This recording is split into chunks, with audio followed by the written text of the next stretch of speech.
Des ondes Vocast. Et j'accueille tout de suite Rémi Bertolon. Salut Rémi, tu animes le programme en voice track Rémi et Jam, un duo pour les matinales ou pour les drives sur les radios locales.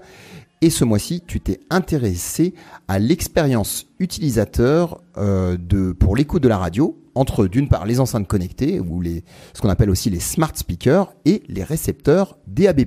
Oui Olivier, un petit retour d'expérience pour cet été, un petit retour sympa avec vous tous et comme souvent ça se passe dans ma cuisine parce que je me suis aperçu que j'avais troqué assez naturellement ma Google Home par un poste DAB.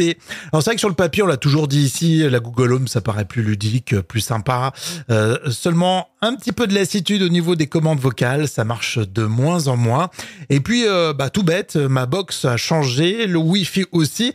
Et bon, avec la lassitude qui va avec la Google Home, eh bien, je n'ai pas changé les codes sur mon appli et donc elle ne marche absolument pas. Je l'ai changé, j'ai rebranché mon petit poste DAB. C'est quasiment la même chose, sauf que je me suis aperçu d'une chose, c'est qu'on est beaucoup plus fidèle, et notamment à la maison, sur 2-3 radios, voire une radio, plutôt que écouter 1000 choses avec sa Google Home. Déjà, des playlists, évidemment, des playlists Deezer, c'est ce que je faisais régulièrement. Je testais de nouvelles radios. J'avais tendance, là aussi, avec la commande vocale qui marchait de moins en moins, à abandonner aussi l'écoute. Donc voilà, mon idée, et c'est mon appel pour cet été, peut-être pour la rentrée aussi, cher patron de radio, allez faire un tour sur Amazon par exemple, Cdiscount, But, Darty, acheter des postes DAB pas chers. Il y en a autour de 20 balles. Et si vous enlevez la taxe pour vous, parce que c'est du hors-taxe qui vous intéresse, ça sera encore moins cher. L'idée, c'est d'acheter des postes et de les offrir aux auditeurs régulièrement, tout le temps. Alors si vous avez des partenariats, c'est bien. Si vous avez un annonceur qui vous suit, c'est encore mieux. Mais voilà, un petit investissement de rien du tout. L'idée, c'est que sur l'antenne, on entende souvent le petit bonus, le petit cadeau en plus. Alors vous allez me dire, on l'a fait. Ouais, mais oui, le beau truc. Vous avez offert un poste DAB de 250 €. Il a un design sympa, le son est encore mieux. D'accord.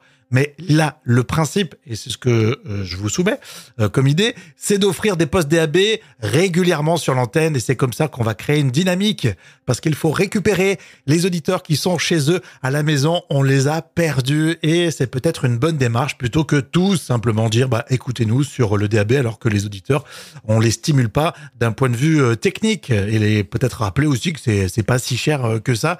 C'est donc ma contribution pour cet été, à vous de me dire ce que vous en pensez. Merci Rémi. Et c'est marrant parce que je m'étais fait la même réflexion. Si les quelques 500 radios françaises offraient chacune, disons, 100 postes DAB+, à leurs auditeurs, eh bien ça rajouterait 50 000 nouveaux récepteurs dans le parc. Et pas dans les mains de n'importe qui, puisque ces personnes étaient déjà des auditeurs radio, donc ce seraient des vrais prescripteurs pour renforcer l'écoute de ce média. Alors, bonne idée.